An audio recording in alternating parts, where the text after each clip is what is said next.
Assalamualaikum warahmatullahi wabarakatuh. Gimana saudara-saudara, teman-teman, kabarnya? Moga-moga baik-baik saja.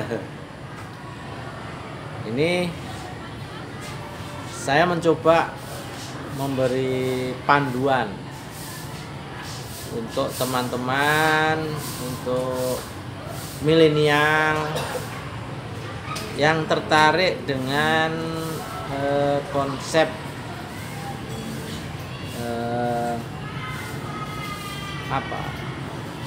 bagaimana cara memilih pemimpin. Jadi ini saya punya saran, punya masukan. Jadi kebetulan saran dan masukan ini terutama untuk generasi milenial dan untuk masyarakat yang selama ini belum banyak tahu siapa saja tokoh yang layak untuk kita jadikan pemimpin kita. Kali ini memang saya memberikan satu tokoh yang kebetulan sudah dideklarasikan, dan kenapa kita harus memilihnya.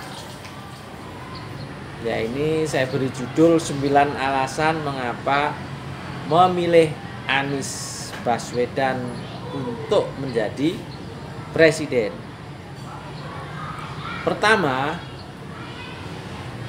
Anies Baswedan adalah seorang muslim moderat. Jadi negara Indonesia ini sebaiknya, bahkan kalau perlu hukumnya wajib, mempunyai pemimpin yang moderat.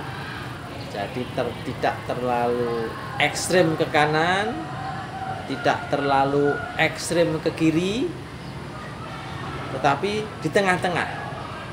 Jadi Islam moderat adalah Islam yang rahmatan lil alamin, yaitu Islam yang membahagiakan, Islam yang menyenangkan, bukan Islam yang menakutkan. Anies adalah sosok muslim yang menyenangkan. Islam, dia komitmen terhadap Islam, dia memiliki akidah dan keyakinan yang tinggi, tetapi mengajak berislam itu yang menyenangkan, tidak menakutkan. Sementara ada tokoh-tokoh lain yang berislam itu sangat menakutkan, ekstrim, hitam putih.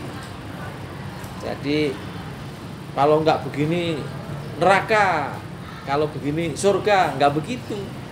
Jadi Islam yang dianut Anies adalah Islam yang menyenangkan. Saya memberi istilah menyenangkan, bahkan membahagiakan. Kenapa kita harus memilih Anies berikutnya? Karena Anies pernah sukses memimpin ibu kota. Ingat, ibu kota adalah miniatur Indonesia. Ibu kota adalah Indonesia kecil, sehingga memilih Anies sama dengan memilih orang yang dalam tanda kutip seolah-olah pernah memimpin Indonesia, walaupun ini Indonesia kecil itu. Kita harus khawatir dan kita perlu ragu-ragu untuk memilih orang yang belum pernah memimpin Indonesia kecil tadi. Ya, sebutlah hanya memimpin sebuah provinsi, di sebuah provinsi yang mungkin tidak seperti DKI Jakarta. Jadi untuk menjadi seorang pemimpin itu, kalau dia berhasil sukses memimpin DKI, maka dia juga sangat layak untuk menjadi pemimpin nasional. Jadi inilah salah satu alasan mengapa kita harus memilih Anies. Jadi Jadi yang kedua, pernah sukses memimpin ibu kota. Nah, kalau pernah sukses memimpin provinsi lain ya boleh, tetapi barangkali tantangannya tidak seberat DKI Jakarta. Yang berikutnya, Anies adalah seorang sosok pembelajar. Jadi Anies itu di samping dia mahasiswa berprestasi, pernah jadi dosen, peneliti, bergaul dengan banyak pihak, dan dia yang paling penting adalah dia mau belajar. Bahkan dia juga kuliah di luar negeri untuk mengikuti program doktor, dan dari sanalah dia juga banyak belajar dengan kawan-kawan di luar negeri juga. Artinya intinya Anies adalah pembelajar. Seorang pemimpin yang baik adalah seorang pemimpin yang terus-menerus mau belajar. Siapa dia? Anies lah. Anies adalah orang yang terus-menerus mau belajar. Sehingga bolehlah kita sebut Anies ini sebagai sosok atau tokoh pembelajar, karena dia terus belajar. Bahkan ketika nanti pun insya Allah dia terpilih menjadi presiden, saya kira dia akan terus belajar, membangun dan mensejahterakan rakyat Indonesia. Yang keempat, Anies adalah anak seorang pahlawan nasional. Nah, ini juga penting. Seorang pemimpin itu perlu bibit, bobot, dan bebet. Bibit asal usulnya, bobot kualitasnya, bebet keturunannya. Jadi bibit, bobot, bebet. Jadi saya kira tidak akan salah saat kita memutuskan nanti memilih Anies, karena dia punya benang merah. Orang tuanya pernah, atau neneknya, kakeknya adalah seorang tokoh pahlawan nasional, dan itu diakui oleh sejarah bangsa, perjalanan bangsa ini. Sehingga kita jangan berandai-andai, jangan memilih kucing dalam karung. Artinya kita tidak tahu siapa yang kita pilih ini, latar belakangnya, asal usulnya. Jadi kalau orang sudah punya darah pahlawan, saya kira ya cocok untuk dijadikan pemimpin bangsa. Berikutnya, alasan lain karena cerdas dan terengginas. Nah, Anies ini adalah sosok yang cerdas dan juga sosok yang terengginas. Kenapa? Ya, cerdas, bagaimana nggak cerdas, beliau bisa menjadi mahasiswa teladan, menjadi ketua OSIS saat SMA, kemudian ketua senat mahasiswa, kemudian juga